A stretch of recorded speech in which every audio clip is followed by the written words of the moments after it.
এইও দাদা, দেখো তোমার জন্য কি নিয়ে আসছি। দেখো, খুব সুন্দর একটা কাঁকড়া নদী থেকে ধরে নিয়ে আসছি। এই যে, আমি তো এগুলি খাই না, আমার জন্য কেন নিয়ে আসছিস দাদা? এটা খুব মজা হবে। আমি খুব সুন্দর করে নদী থেকে ধরে আনছি এবং খুব সুন্দর করে রান্না করব।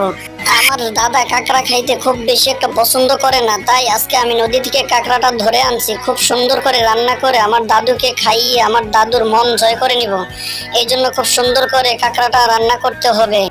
কাঁকড়া নদী থেকে ধরতে খুব কষ্ট হয়, আমি কষ্ট করে এই কাঁকড়াটা ধরে আনছি। এখন আমি এটাকে খুব সুন্দর করে রান্না করব, এই জন্য সব মশলা মিক্স করতেছি। আমার দাদু তো বোঝে না যে কাঁকড়া ধরা যে কতটা কষ্ট। আমি এত কষ্ট করে কাঁকড়াটা ধরে আনছি, যদি সুন্দর করে রান্না করতে না পারি আর আমার দাদু যদি খাইতে না পারে, তাহলে আমার কষ্টটাই বৃথা হয়ে যাবে। এজন্য আমি খুব কষ্ট করে এই কাঁকড়াটা ধরে আনছি। অনেক দিন ধরে আমার কাঁকড়া খাওয়ার অনেক শখ ছিল, আমি কাঁকড়া খাইতে পারি নাই, কারণ আমার দাদু গরিব ছিল। আমার দাদুকে বলেছিলাম অনেক দিন ধরে আমার জন্য একটা, আমার দাদু গরিব ছিল বলে কাঁকড়া কিনে আনতে পারেনি, তাই আমি খেতেও পারিনি। এই জন্য আজকে সুযোগটা পেয়ে গেলাম, নদী থেকে সুন্দর করে কাঁকড়াটা ধরে আনলাম।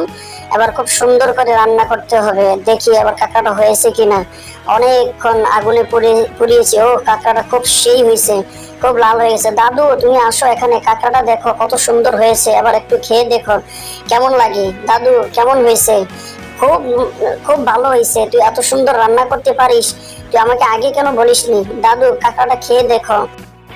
দাদু ভাই, কাঁকড়াটা কিন্তু খুব মজা হয়েছে। ঠিক আছে বন্ধুরা, তোমরা আমার চ্যানেলটিকে লাইক সাবস্ক্রাইব করে দিয়ে পাশেই থাকুন।